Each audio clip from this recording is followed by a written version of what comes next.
Cette chanson a été vue plus d'1 million de fois sur YouTube. Ninito Salité du groupe MPR, Musique populaire pour la Révolution, exprime l'inquiétude de la jeunesse.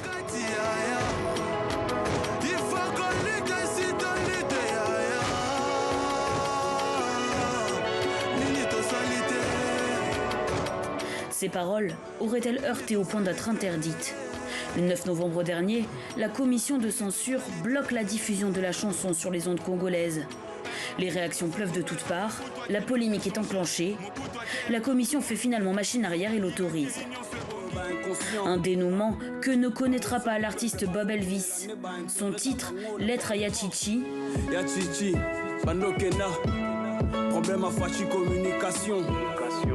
a lui aussi été censuré, mais pas réautorisé. L'artiste nous l'affirme, ce n'est pas la première fois qu'il est censuré et il ne compte pas se taire. Le plus important que nous, on continue le combat. On sait pourquoi on fait ce combat, on sait que c'est le combat de toute une génération. Il n'y a aucun régime qui va nous soumettre. C'est justement pourquoi ma lettre avait été adressée à Yachichi, qui est le père du président de la République. C'est comme si je lui disais qu'il avait une dette. Ce n'est pas la première fois que la commission censure en RDC. Alors, la société civile craint des dérives.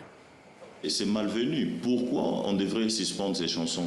Ça n'a aucune explication, parce que de telles chansons, ça éveille de conscience. De telles chansons, ça responsabilise l'autorité de l'État. Du côté de la commission, on l'assure, ces interdictions, et en particulier celles du groupe MPR, n'ont rien à voir avec le contenu des textes. Les artistes n'auraient tout simplement pas demandé l'autorisation préalable à l'État avant de diffuser leurs clips. Le problème, c'est la procédure qui n'était pas respectée.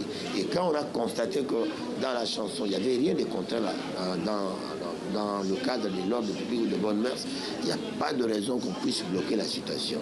On a rapporté la décision et que l'autorisation de diffusion suivra. En RDC, ces affaires de censure semblent en tout cas semer le doute quant à la direction du gouvernement autour du président Félix Tshisekedi, qui a fait de la liberté d'expression un de ses arguments de campagne avant son élection en 2019.